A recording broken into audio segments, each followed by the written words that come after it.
man deyman, insondan yaxshi nom qoladi. Yaxshidan nom, yomondan duo deydilar. Men o'zim ayniqsa o'sha Osiyo ko'chasida Spinkaga yashaganman. Ko'chalar juda o'nqir-cho'nqir edi. Hozir o'tgan kuni o'sha ta'ziyaga anaqa borib keldik, ichki ko'chalar ham asfalt qilinibdi.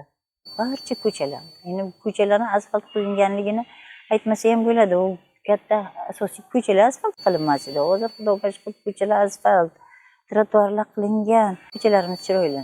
Nihoyatda asfaltlar, trotuarlar, velosiped yo'laklari, piyodalar yo'laklari hammasi uchun albatta davlatimiz rahbari turibdilar. Ularning hammasini nazorati bo'lyapti, natijasini ko'ryaptilar. Har bir qilingan ishni qarorni natijasi bilan albatta bu narsalar baholanadi. Men shu yoshga kirdimki, davlatni bunchalik darajada tez rivojlanib ketdi, bozorlarni men eslayman, biron bir to'y qilmoqchi bo'lsak, bittagina, ikkitagina magazin bo'ladi. Magazinlar ham ana kommersantlar turadigan va chet eldan keltirilgan tovarlar. Men o'zim shaxsan o'zim tufli olish uchun o'g'limni uylantirmoqchi edim. Talon berdilar, tufli olganman. Qarang, endi yakunlovchi bir gapni aytaman desam, juda ham uzoq bo'lib ketadi.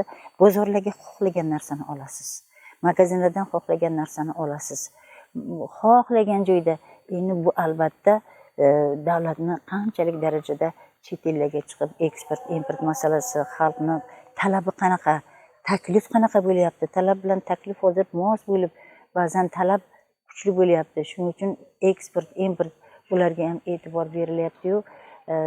Hozir xalqni har bir bayrami, har bir xonadonda bo'lib o'tadigan tadbirlar, ayniqsa oddiy uylarda ham emas, hatto shunday to'yxonalar, bazmxonalar, shularga nima qilingan, mo'ljallangan joylarga bo'lyapti. Bu to'qchilikdan. Albatta bu to'qchilikdan. Lekin yaxshi qaror chiqardilar. To'ylarni rejalashtirish, tadbirlarni qisqartirish. Bu albatta xalqni o'ylab. Shu qizim nima qildi? Kelishdi darrov. Men dedi 150 bilan 100 orasiga odam chaqiraman.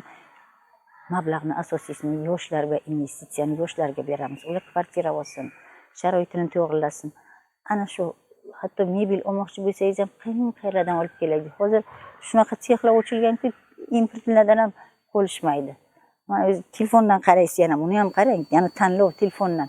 Tanladim, chor minormi degani bor ekan, uydan bordim, o'sha pulni Alisherga boraylik, minorga borsam, katta nevaramni kursdoshi ekan.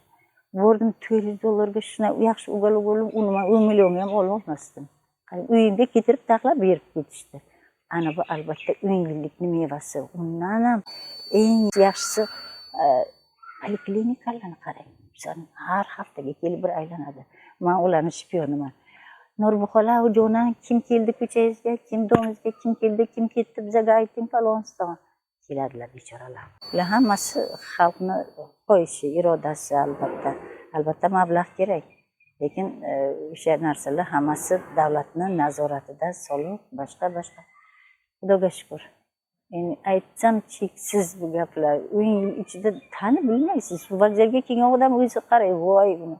Ko'rgan o'zi bir tarix. Chunki biz uni viloyatimizdagi Kogon shahri, endi yangi Buxoro deb aytilgan o'sha paytlarda men geografman. Bu viloyatdagi eng oldingi safda turadigan, xalqi intellektual, xalqi bilimli, xalqi har tomonlama mukammal bo'lib voyaga yetgan xalqimiz. O'shanda davlatni o'sha oldin bordi, qonun ustuvorligi. Qonunga e'tiborli, chunki qonun ustuvor bo'lmagan davlatda ham qanday nimalar sodir bo'laveradi.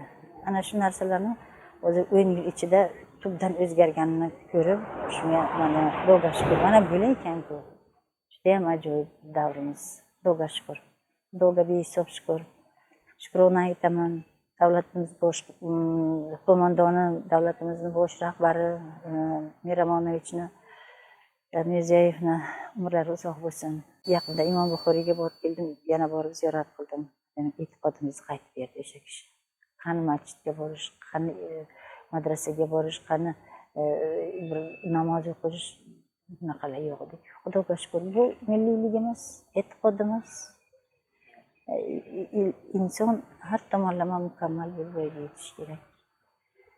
o'sha Qur'onni har bir og'iz gapi inson uchun qo'llanma, hayotiy qo'llanma.